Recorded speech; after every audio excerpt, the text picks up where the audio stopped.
Una tarde de mayo que, por lo demás, no tenía nada de extraordinario, Jonathan Hughes se encontró con su destino. Le faltaba una semana para cumplir los 29 años y el destino venía de otra época. Otro año y otra vida. Al principio, claro está, su destino era imposible de reconocer, y subió al tren a la misma hora de siempre, en la estación de Pensilvania, sentándose junto a Hughes para cruzar Long Island a la hora de cenar. Jonathan Hughes acabó fijándose en el periódico desplegado por su destino, que iba disfrazado de viejo, y le dirigió la palabra. Señor, disculpe. Su New York Times parece distinto del mío.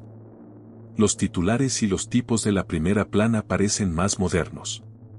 ¿Es una edición posterior? No. El anciano tragó saliva como si fuera a atragantarse y, finalmente, logró seguir hablando. Sí. Es la edición de ultimísima hora. Hughes miró a su alrededor. Disculpe, pero todos los periódicos que veo son iguales al mío. ¿Qué es? ¿Alguna edición experimental, el avance de algún cambio futuro? ¿Futuro? Los labios del anciano apenas se movieron. Todo su cuerpo pareció agitarse dentro de sus ropas, como si hubiera perdido peso con una sola exhalación. Sí, desde luego, murmuró. Un cambio futuro.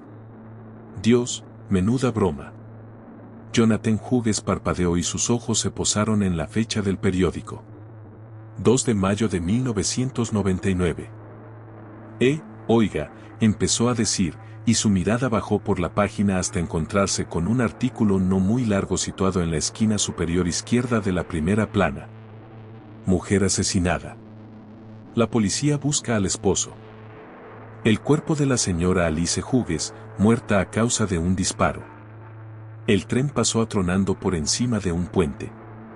1.000 millones de árboles surgieron al otro lado de la ventanilla, agitando sus verdes ramas entre las convulsiones del viento, y desaparecieron bruscamente, igual que si acabaran de talarlos. El tren fue deteniéndose y entró en una estación como si todo siguiera su curso normal. En el silencio repentino, los ojos del joven volvieron al texto. Jonathan Hughes, contable, que vive en el 112 de la avenida Plandome.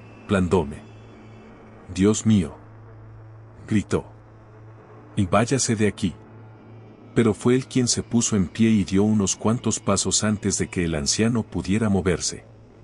El tren se balanceó y le hizo caer en un asiento vacío, y Hughes se quedó inmóvil en él, contemplando el río de luz verde que pasaba velozmente tras la ventanilla. Cristo, pensó, ¿quién sería capaz de hacer algo semejante? ¿Quién intentaría hacernos daño, a nosotros? ¿Qué clase de broma? Y ser capaz de semejante crueldad con un matrimonio de recién casados, odiar tanto a una esposa maravillosa. En maldición. Maldición, oh, maldición, y descubrió que estaba temblando. El tren tomó una curva tan pronunciada que casi logró hacerle salir despedido del asiento. Hughes se levantó torpemente, tambaleándose como si las horas de viaje, la gravedad y la pura y simple rabia se le hubieran subido a la cabeza, y se encaró con el anciano, que estaba encogido detrás de su periódico, escondiéndose con las hojas de papel impreso. Apartó el periódico de un manotazo y le cogió por el hombro. El anciano se sobresaltó y alzó la vista hacia él, tenía los ojos llenos de lágrimas. Los dos permanecieron inmóviles durante un segundo interminable y el tren siguió avanzando ruidosamente. Hughes tuvo la sensación de que su alma se disponía a abandonarle. ¿Quién es usted? Alguien debía de haber gritado esas palabras. El tren oscilaba y se sacudía como si fuera a descarrilar. El anciano se levantó de un salto, igual que si acabaran de dispararle en el corazón, metió algo entre los dedos de Jonathan Hughes y se alejó tambaleándose por el pasillo que llevaba al siguiente vagón. Hughes abrió el puño, vio una tarjeta, le dio varias vueltas y acabó leyendo lo que ponía, unas palabras que le hicieron derrumbarse en el asiento más cercano, donde volvió a leerlas. Jonathan Hughes, contable. 679 a 4990, Plandome. No. Gritó alguien. Soy yo, pensó Hughes. Ese anciano, soy yo. Debía de tratarse de una conspiración, no, de varias conspiraciones. Alguien había pensado que sería divertido inventarse un asesinato y le había escogido a él como víctima de la broma. El tren avanzaba rugiendo, con 500 pasajeros a bordo, y todos se balanceaban como intelectuales borrachos, protegidos por las máscaras de sus libros y periódicos. Mientras el anciano huía de un vagón a otro como perseguido por los demonios. Cuando la sangre de Jonathan Hughes empezó a hervir, acabando con su último resto de cordura, el anciano ya había llegado al último vagón del convoy. Los dos hombres volvieron a encontrarse en ese último vagón, que estaba casi vacío. Jonathan Hughes fue hacia él y el anciano siguió con la cabeza baja, negándose a mirarle. Estaba llorando con tal violencia que todo intento de mantener una conversación con él habría sido inútil. ¿Por quién está llorando?, pensó Hughes. Pare, por favor, pare, deje de llorar. Y el anciano se irguió igual que si hubiera oído aquella orden mental. Se secó los ojos, se sonó y empezó a hablar con un hilo de voz, consiguiendo que Jonathan Hughes se inclinara sobre él y que acabara sentándose para captar sus murmullos. Nacimos. ¿Quiénes?, le preguntó Hughes. Nosotros, susurró el anciano, contemplando la oscuridad hecha de humo y relámpagos que se deslizaba al otro lado de la ventanilla. Nosotros, sí, nosotros dos, nacimos en 15 y el 22 de agosto de 1950. Sí, pensó Hughes. Y vivimos en el 49 de la calle Washington, y fuimos a la Central School, y nos pasamos todo el primer curso yendo a clase con Isabel Perry. Isabel, pensó Hughes. Nosotros, murmuraba el anciano. Nos, decía con un hilo de voz. Y siguió hablando y hablando, contándoselo todo. Nuestro profesor de trabajos manuales, el señor Bisbee. Nuestra profesora de historia, la señora Monks. Nos rompimos el tobillo derecho cuando teníamos 10 años, patinando sobre hielo. Estuvimos a punto de ahogarnos. Eso fue a los 11 años, papá nos salvó. A los 12 años nos enamoramos de Impey Johnson. Séptimo curso, una maestra preciosa que ya llevaba mucho tiempo muerta, Dios bendito, pensó el más joven de los dos hombres, envejeciendo poco a poco.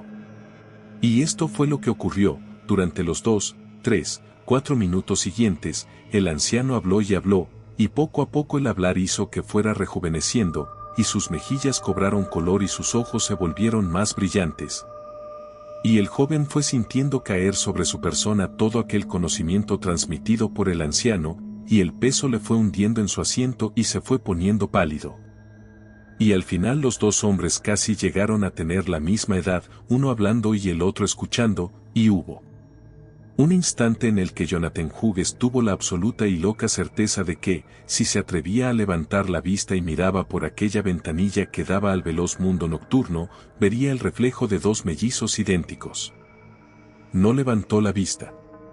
El anciano terminó de hablar, su cuerpo estaba muy erguido, y todas aquellas revelaciones de un pasado lejano habían conseguido que su cuello tuviera la fuerza suficiente para mantenerle bien alta la cabeza. Eso es el pasado, dijo. Tendría que darle un puñetazo, pensó Hughes. Acusarle, gritarle. ¿Por qué sigo inmóvil? ¿Por qué no he empezado a pegarle, acusándole, gritando? ¿Por qué? El anciano parecía saber en qué estaba pensando. Usted sabe que soy quien digo ser. Sé todo cuanto hay que saber sobre nosotros dos. Y en cuanto al futuro. ¿Mi futuro? Nuestro futuro, dijo el anciano. Jonathan Hughes asintió, clavando los ojos en el periódico que el anciano sostenía en su mano derecha. El anciano dobló el periódico y lo dejó sobre el asiento. Su trabajo irá dejando de gustarle. Poco a poco todo empezará a ir mal. En cuanto al por qué, ¿quién puede saberlo? Un niño nacerá y morirá. Se buscará una amante, la encontrará y la perderá. Su esposa irá volviéndose cada vez más insoportable. Y, por fin, créalo, sí, créalo, muy despacio, de forma casi imperceptible, acabará, ¿cómo expresarlo? Sí, acabará odiándola y no podrá soportar su presencia. Oh, veo que le he trastornado.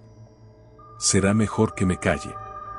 Siguieron viajando en silencio durante un rato bastante largo y el anciano volvió a envejecer y el joven envejeció con él. Cuando hubo envejecido los años justos, el joven le hizo una seña con la cabeza, pidiéndole que siguiera hablando pero sin mirarle a los ojos. Imposible, sí, no lleva más que un año casado, un gran año, el mejor. Es difícil creer que una sola gota de tinta puede acabar oscureciendo todo un jarro de agua fresca y límpida. Pero puede hacerlo, y lo hará. Y finalmente todo el mundo acaba cambiando, no solo nuestra esposa, no solo esa mujer hermosa y ese sueño soberbio. Usted, empezó a decir Jonathan Hughes, y se detuvo. ¿Usted, la mató? Nosotros la matamos. Los dos. Pero si consigo convencerle, ninguno de los dos la matará y ella seguirá viviendo, y usted envejecerá para acabar convirtiéndose en una versión de mí mismo más digna y feliz. Rezo por eso. Lloro por eso. Aún hay tiempo. He cruzado el abismo de los años para llegar a usted, para cambiar su sangre e influir en su mente. Dios, si la gente supiera realmente cómo es el crimen. Es algo tan ridículo, tan estúpido, tan feo. Pero aún hay esperanza, porque he logrado llegar hasta aquí, he entrado en contacto con usted y he dado origen al cambio que salvará nuestras almas. Y ahora, escúcheme. Admite que somos la misma persona, admite que los mellizos del tiempo viajan en este tren a esta hora de esta noche. El tren les precedió con su silbido, apartando años de las vías. El joven asintió con el más leve y microscópico de los asentimientos imaginables. El anciano no necesitaba más. Escapé. Corrí hacia usted. No puedo decirle más. Solo lleva un día muerta y escapé. ¿A dónde podía ir? No había ningún sitio donde esconderse, solo el tiempo. No había nadie con quien hablar o con quien discutir, ni juez ni jurado, no había ningún testigo salvo usted. Solo usted puede lavar la sangre, ¿comprende? Usted me atrajo. Su juventud, su inocencia, sus horas felices, su hermosa vida, que todavía no ha sido manchada, esa fue la máquina que me capturó. Toda mi cordura se encuentra en usted. Si me rechaza, Dios santo, estaré perdido, no, estaremos perdidos. Compartiremos una tumba y jamás saldremos de ella, y seremos enterrados en la miseria y la soledad. ¿Quiere que le diga lo que debe hacer? El joven se puso en pie. Plandome, gritó una voz. Plandome. Y bajaron al andén, y el viejo corría tras él, mientras el joven tropezaba con las paredes y con la gente, sintiendo que sus miembros podían desprenderse de su cuerpo en cualquier momento. Espere. Gritó el anciano. Oh, por favor. El joven siguió caminando. ¿No se da cuenta?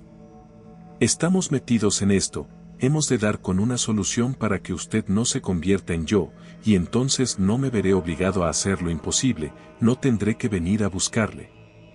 Oh, ya lo sé, todo esto es una locura, no tiene sentido, ya lo sé, pero tiene que escucharme.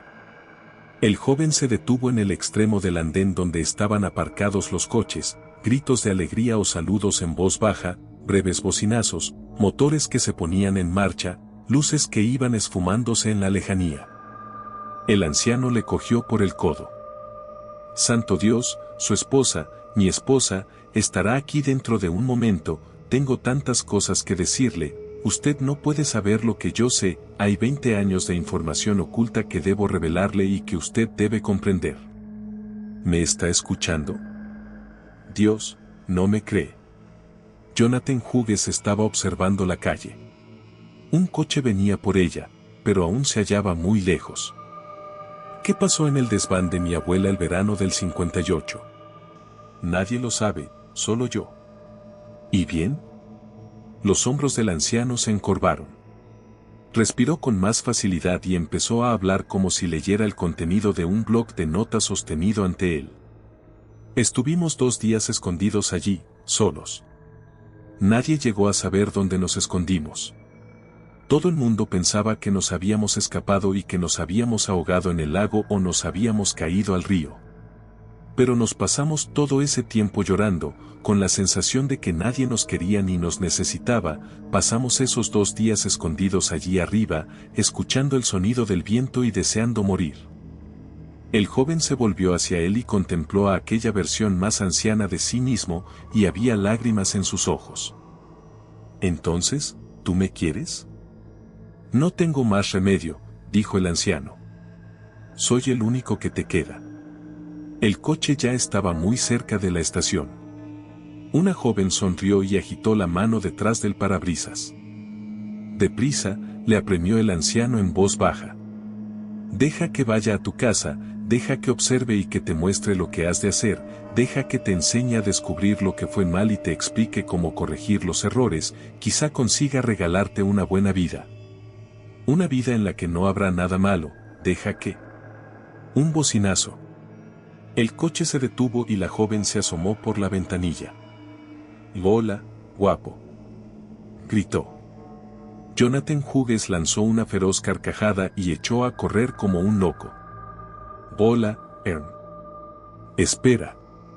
Se detuvo y se volvió hacia el tembloroso anciano del periódico, inmóvil en el andén de la estación. El anciano alzó la mano en un gesto interrogativo. «¿No olvidas nada?» Silencio. «Y por fin». «Me olvidaba de ti», dijo Jonathan. «Me olvidaba de ti». El coche tomó una curva en la noche. La joven, el anciano y el joven se balancearon siguiendo el movimiento del vehículo. «¿Cómo ha dicho que se llamaba?», preguntó la joven, alzando la voz como para hacerse oír por encima del ruido del tráfico. «No lo ha dicho», se apresuró a responder Jonathan Hughes. «Weldon», dijo el anciano, parpadeando. «Vaya», exclamó Alice Hughes, «pero si ese es mi apellido de soltera». El anciano dejó escapar un jadeo casi inaudible pero se recuperó enseguida. «Oh, ¿de veras? Qué curioso. Me pregunto si no seremos parientes». «Usted fue profesor mío en la Central School», dijo Jonathan Hughes. «Y sigo siéndolo», afirmó el anciano. «Y sigo siéndolo». Y llegaron a casa. No podía dejar de mirarla. El anciano se pasó toda la cena contemplando a la hermosa mujer sentada ante él, y la mitad del tiempo no comía y sus manos estaban quietas sobre el mantel. Jonathan Hughes estaba nervioso y hablaba en un tono de voz demasiado alto a fin de llenar los silencios, y apenas comió. El anciano seguía contemplando a la joven como si presenciara un milagro cada 10 segundos. Observaba la boca de Alice como si de ella salieran chorros de diamantes. Observaba sus ojos como si todo el saber oculto del mundo estuviera allí y él acabara de encontrarlo. A juzgar por su expresión, aquel anciano perplejo había olvidado por qué estaba allí. «¿Tengo una amiga en el mentón?», preguntó de repente Alice Hughes. «¿Por qué estáis mirándome todo el rato?». Y el anciano se echó a llorar, lo que sorprendió mucho a todos los presentes, él incluido. Siguió llorando y llorando sin parar, como si no pudiera contenerse, y Alice acabó levantándose y le puso la mano sobre el hombro. «Discúlpeme», dijo él. «Pero es usted tan hermosa. Siéntese, por favor». «Disculpe». Acabaron de tomar el postre. «Fabuloso», exclamó Jonathan Hughes, dejando el tenedor sobre la mesa y limpiándose aparatosamente los labios con la servilleta. «Te amo, queridísima esposa». Le dio un beso en la mejilla, se lo pensó mejor y la besó en la boca. «Ve». Se volvió hacia el anciano. «Quiero mucho a mi mujer». El anciano asintió. «Sí, sí, lo recuerdo», dijo en voz baja. «¿Qué lo recuerda?», exclamó Alice, mirándole fijamente. «Un brindis», se apresuró a decir Jonathan Hughes. por una esposa soberbia y un gran futuro. Su esposa se rió y levantó la copa. Señor Weldon, dijo un instante después, no va a brindar con nosotros. Ver al anciano de pie en el umbral de la sala le producía una impresión muy extraña. Observa, dijo el hombre, y cerró los ojos. Empezó a ir y venir por la habitación con los ojos cerrados, moviéndose sin la más mínima vacilación. Aquí está el soporte de las pipas y allí están los libros.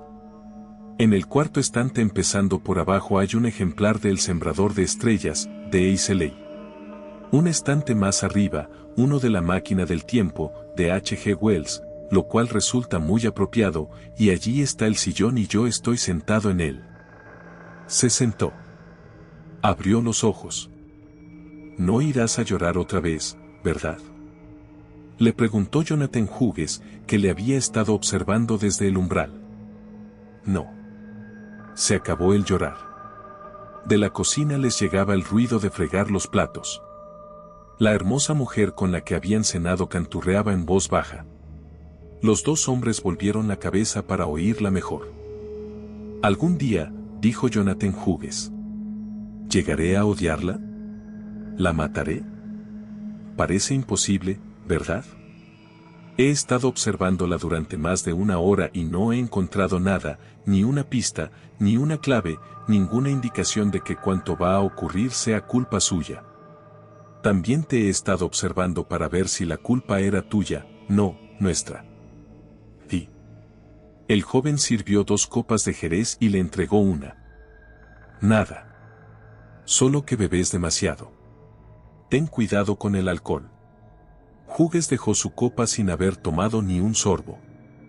Supongo que debería hacerte una lista para que le echases un vistazo cada día.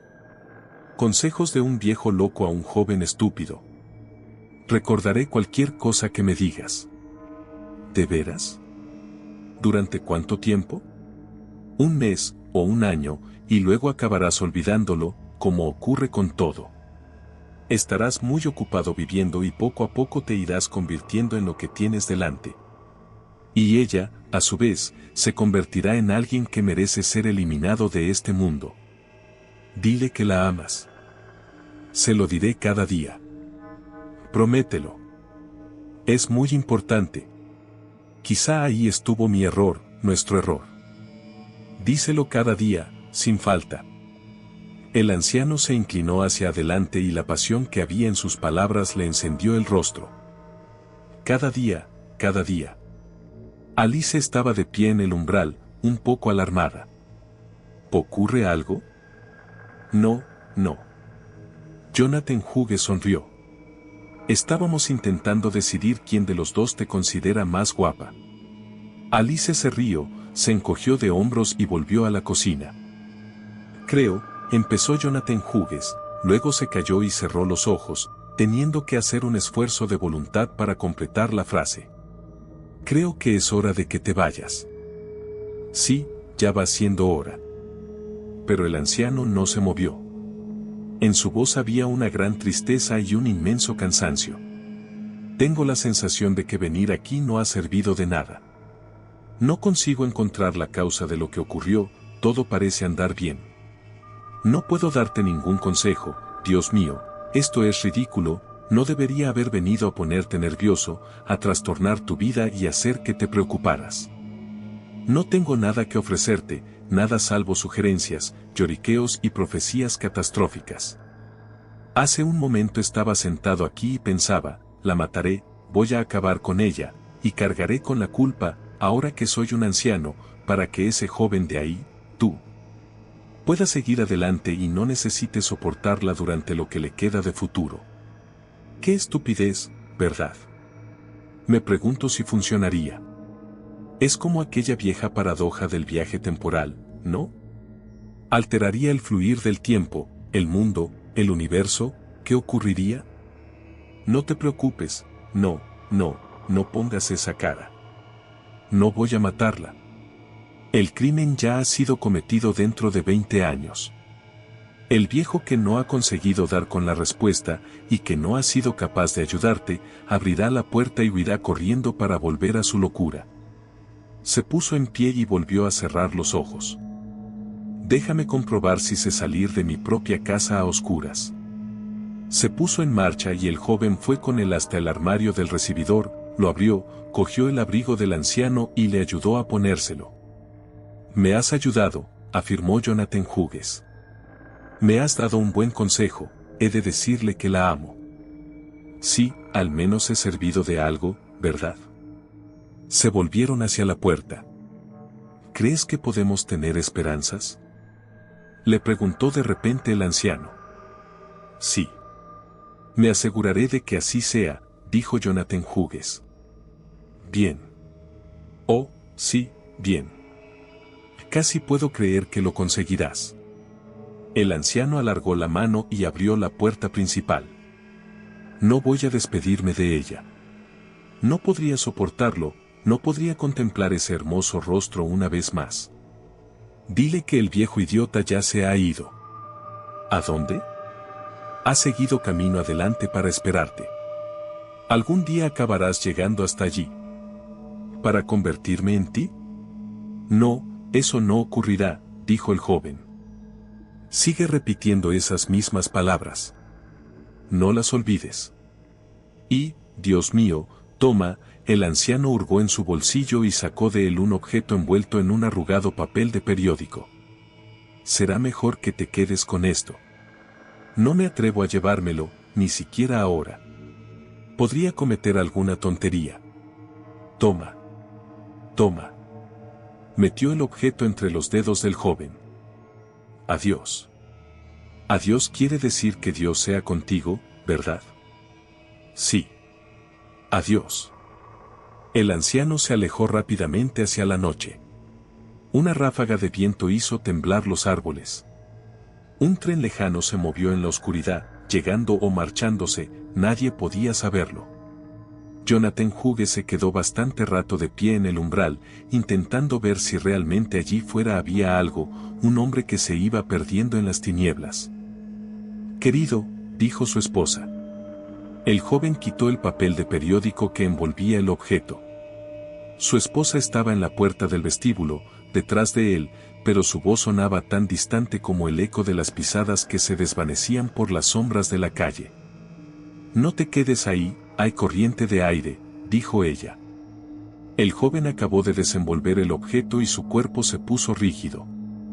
En su mano había un pequeño revólver. Cierra la puerta, dijo su esposa. El rostro del joven se había vuelto frío e inexpresivo. Cerró los ojos. Su voz. ¿Qué había en ella? Un levísimo toque de mal humor, un matiz casi imperceptible. Se dio la vuelta, poco a poco, como si temiera perder el equilibrio. Su hombro rozó la puerta, y la hoja se movió unos centímetros. Y después, una ráfaga de viento hizo que la puerta se cerrara con un golpe seco.